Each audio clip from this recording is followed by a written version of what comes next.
अचानक रस्त्यावर गड पडला आणि एक क्षणही विचार न करता त्या दिशेने जात आहोत आम्ही।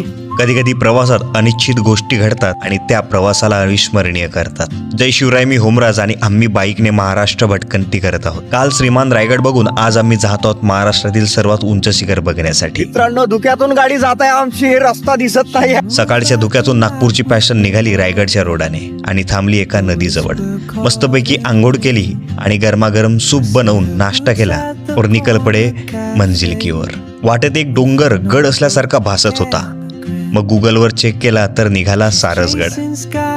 वेळ कमी असल्या कारणामुळे पळत सुटलो गड चढण्यासाठी, पण उन्हात एनर्जी डाऊन झाली। मग प्री वर्कआउट घेतला आणि शिवरायांना आठवून गड चढायला सुरुवात केली। इथं एक अनएक्सपेक्टेड गुफा पण मिळाली, बहुत जबरदस्त आहे, गाताळ कोरीव गुफा। गुफेत फार काही नव्हतं म्हणून वेळ न घालवता पुढे निघालो आणि ही चढाई खरंच ॲडव्हेंचरस होती। वाटत होतं की आपण खरंच गड चढतोय आणि हा गड चढण्याचा अनुभव मनात दीर्घकाळ राहणारा होता। पण मी कधी विचार नव्हता केला की एवढ्या उंचावर पाणी असेल, पण इथं 5-5, 6-6 पाण्याच्या टाक्या आहेत। त्या काडीचं बांधकाम किती खतरनाक आणि परफेक्ट असेल याच्यावरून आपल्याला समजून येते। महादरवाजा बऱ्यापैकी मोडकळीस आला आहे। प्रशासनाचं किती लक्ष आहे हे यातून दिसून येतं। काही देशांनी दगडांची स्मारकं केलीत आणि आम्ही या स्मारकांची दगड।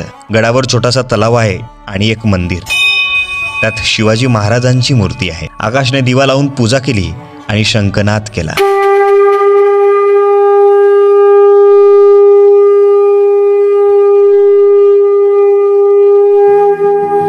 एका ठिकाणी 10 मिनिटे मस्त शांत बसलो आणि पुढला नियोजन केला आणि गणेश शिल्प बघून गड उतरायला सुरुवात केली।